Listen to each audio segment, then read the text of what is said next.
నారా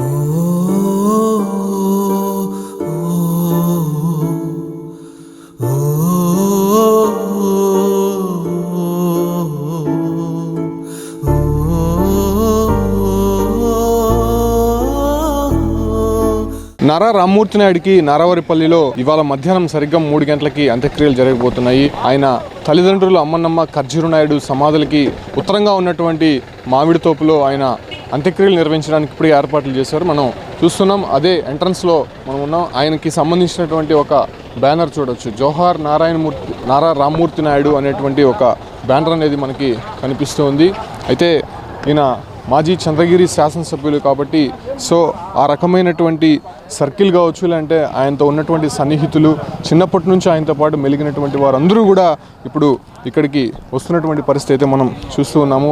లోపల నారా రామ్మూర్తి నాయుడు అంత్యక్రియలకు సంబంధించి ఇప్పటికే ఏర్పాట్లు ముమ్మరంగా జరుగుతున్నాయి. నిన్న మధ్యాహ్నం విషయం తెలిసినప్పటి నుంచే కూడా ఇక్కడ కంప్లీట్గా భద్రతా ఏర్పాట్లందరూ కూడా సెక్యూరిటీ తన చేతుల్లోకి తీసుకుందని చెప్పుకోవచ్చు. ఎందుకంటే ముఖ్యమంత్రి చంద్రబాబుతో పాటు అనేక మంది విఐపీస్ కూడా ఇక్కడికి వస్తుండడంతో ఆ రకమైనటువంటి భద్రతా ఏర్పాట్లకు సంబంధించి కూడా ఇక్కడ నిన్న కూడా జరుగుతుందని చెప్పుకోవచ్చు. అంటే ఆయన తల్లిదండ్రులు అమ్మన్నమ్మ ఖర్జూరు నాయుడు సమాధులకి ఉత్తరంగా ఉన్నటువంటి ఈ ప్రాంతంలోనే అంత్యక్రియలు నిర్వహించడానికి ఇప్పటికే అన్ని ఏర్పాట్లు కూడా చేసి ఉన్నారు. మనం చూస్తున్నటువంటి ఈ 2 సమాధులే నారా చంద్రబాబు నాయుడు, నారా రామ్మూర్తి నాయుడు తల్లిదండ్రుల సమాధులు. అయితే ఆ తల్లిదండ్రులు సమాధులకి ఉత్తరంగా ఉన్నటువంటి ఈ ప్రాంతంలోనే అంత్యక్రియలు నిర్వహించడానికి ఇప్పటికే ఆ స్థలం అంతా కూడా క్లీన్ చేసినటువంటి సిచ్యువేషన్స్ అయితే మనం చూస్తున్నాం. ఇదే ప్రాంతంలోనే అంత్యక్రియలు నిర్వహించబోతున్నారు. సరిగ్గా ఇవాళ 3 గంటల ప్రాంతంలో అంత్యక్రియలు నిర్వహించడానికి ఏర్పాట్లన్నీ కూడా చేసి ఉన్నారు. అంటే నిన్న ఇది మొత్తం కూడా చెట్లతో నిండిపోయినటువంటి పరిస్థితి మనం చూసాం. అయితే ఇవాళ చూసాం మొత్తం కంప్లీట్గా క్లీన్ చేసినటువంటి దృశ్యాలు అయితే మనం చూస్తూ ఉన్నాం. అయితే నారా కుటుంబానికి సంబంధించి అటు నారావారిపల్లిలోనే కాకుండా ఉమ్మడి చిత్తూరు జిల్లా వ్యాప్తంగా కొంత ఆయనకి సన్నిహితులు కావచ్చు, స్నేహితులు, అభిమానులు మొత్తం క్యాడర్ అంతా కూడా ఇక్కడికి వస్తోంది. కాబట్టి సో ఎటువంటి ఇబ్బంది కలగకుండా ఇక్కడైతే ఏర్పాట్లు చేస్తారు. ఇప్పుడు నేను ఏ ప్రాంతంలో అయితే ఉన్నానో ఇదే ప్రాంతంలోనే ఆయనకి అంత్యక్రియలు నిర్వహించడానికి ఏర్పాట్లు అయితే చేసి ఉన్నారు. మరికొద్ది సేపట్లోనే ఇక్కడ అంటే ఆయన సాధారణంగా కొంతమంది పూడుస్తుంటారు, కొంతమంది కాల్చుతూ ఉంటారు. కాకపోతే నారా రామ్మూర్తి నాయుడుని మాత్రము కాల్చేందుకు ఏర్పాట్లు అయితే ఇక్కడ జరుగుతున్నాయని మాత్రం స్పష్టంగా చెప్పచ్చు.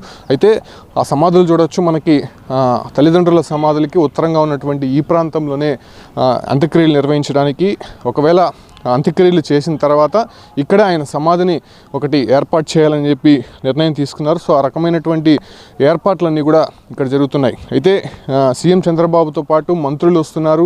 అదే రకంగానే మహారాష్ట్ర గవర్నర్ రాధాకృష్ణన్ వస్తున్నారు. మిగతా విఐపీస్ అందరూ కూడా వస్తున్నారు. కాబట్టి ఎటువంటి ఇబ్బంది కలగకుండా ఏర్పాట్లు అయితే చేస్తున్నారు. ప్రస్తుతం రామ్మూర్తి నాయుడు భౌతిక కాయం ఇక్కడ నుంచి దాదాపు ఒక 100 మీటర్ల దూరంలో ఉన్నటువంటి ఆయన నివాసం వద్ద ఉంచారు. ప్రత్యేకమైనటువంటి ఏర్పాట్లు ఇక్కడ చేసి ఉన్నారు. ఇప్పటికే ప్రజల సందర్శనార్థం ఉంచినటువంటి నేపథ్యంలోనే పెద్ద సంఖ్యలో ఇప్పటికే ఇక్కడికి చేరుకుంటున్నటువంటి దృశ్యాలు అయితే మనం చూస్తున్నాం. ఇక్కడ చూడొచ్చు, ఈ చుట్టూ ఉన్నటువంటి పొలాలన్నీ కూడా ఈ నారా కుటుంబానికి సంబంధించిందే. అంటే చిన్నప్పుడు అమ్మన్నమ్మ ఖర్జూరు నాయుడు వాళ్ళందరూ కూడా వ్యవసాయ కుటుంబానికి సంబంధించిన వాళ్ళు.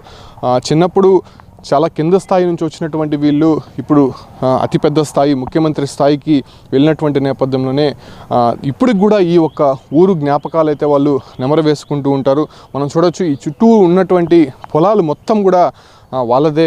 ముందు ఏదైతే రామ్మూర్తి నాయుడు తండ్రి ఖర్జూరు నాయుడు ఇక్కడ వ్యవసాయం చేసేవాడు. ఆయన వ్యవసాయం చేస్తుండగా రామ్మూర్తి నాయుడు ఆయనకి సహాయంగా ఉండేవారని కూడా తెలుస్తోంది.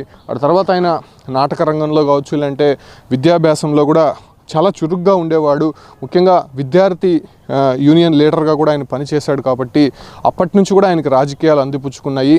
అంతకుముందే చంద్రబాబు నాయుడు కూడా కొంత క్రియాశీలక రాజకీయాల్లో కూడా వెళ్ళడము, అన్నకి చేదోడు వాదుడుగా రామ్మూర్తి నాయుడు అనేక సందర్భాల్లో నిలబడ్డము. ఆ తర్వాత ఆయన 1994లో ఇక్కడ నుంచి ఎమ్మెల్యేగా పోటీ చేసి విజయం సాధించడం, దాదాపు 5 సంవత్సరాల పాటు ఆయన చంద్రగిరి నియోజకవర్గానికి ఎమ్మెల్యేగా పనిచేస్తారు. ఆ సందర్భంలో కూడా చాలామంది ప్రజల్ని ఆయన్ని కలుపుకొని పోయేవారు. ముఖ్యంగా అన్న సీఎంగా ఉన్నప్పటికీ కూడా ఎక్కడ కూడా ప్రోటోకాల్ నిబంధన లేకుండా చాలా చలాకీగా ఆయన దగ్గరగా తీసుకొని పోయే తత్వం ఈ ఒక రామ్మూర్తి నాయుడు అని చెప్తున్నారు. అసలు మనం కొంతమందితో మాట్లాడము, కన్నీటి పర్యంతరం అవుతున్నారు. ఎందుకంటే చంద్రబాబు నాయుడు అన్న ఒక కేడర్తో ఉన్న వ్యక్తి, ఆయన అందరినీ కలవకపోవచ్చు. కాకపోతే రామ్మూర్తి నాయుడు మాత్రము ఊర్లో సమస్య ఏదైనా ఉన్నా కూడా, లేకపోతే నియోజకవర్గంలో సమస్య ఏదైనా ఉన్నా కూడా వెంటనే ఆయన దృష్టికి తీసుకుని వెళ్తే ఆ రకమైనటువంటి ఏర్పాట్లు వెంటనే చేసేవాళ్ళు. తన అన్న సహాయం కావాలనుకుంటే నేరుగా ఆయనతో మాట్లాడి దగ్గరుండి కూర్చొని ఆయన పనులు చేసుకుని వచ్చేవారని చెప్పి కూడా చెప్తున్నారు. ప్రస్తుతం ఆయన లేనటువంటి వార్త విన్న తర్వాత చాలామంది దిగ్భ్రాంతికి గురయ్యారు.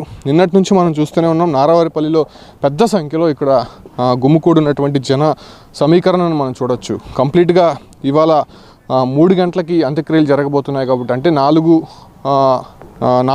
6 రావుకాలం ఉంది కాబట్టి ఆ రావుకాలానికి ముందే అన్ని ఏర్పాట్లు ఈ ఒక్క ప్రక్రియ పూర్తి చేయాలని చెప్పి కూడా నిర్ణయం తీసుకున్నటువంటి నేపథ్యంలోనే ఆ రకమైనటువంటి ఏర్పాట్లు అయితే మాత్రం అన్నీ కంప్లీట్ అయ్యాయి. ఇక చంద్రబాబు వచ్చిన తర్వాత లోపల కొన్ని కార్యక్రమాలు ముగించుకొని నేరుగా 100 మీటర్ల దూరంలో ఉన్నటువంటి ఆయన నివాసం వద్ద నుంచి ఇక్కడికి ఆయన పార్థివ దేహం తీసుకొని వస్తారు. ఇక్కడ కొన్ని కార్యక్రమాలు నిర్వహించిన తర్వాత ఆయన పార్థివ దేహాన్ని ఏదైతే ప్రత్యేకమైనటువంటి కట్లు కూడా తెప్పిస్తున్నారు, ఆ ఒక కట్లు పైన ఆయన్ని కాల్చేటువంటి ప్రయత్నం అయితే చేయబోతున్నారు. సో ఈ రకమైనటువంటి పరిస్థితులు ప్రస్తుతం నారావారిపల్లిలో జరగబోతోంది. దాదాపు 3 గంటల ప్రాంతంలో అంత్యక్రియల ప్రక్రియ ప్రారంభం కాబోతోంది.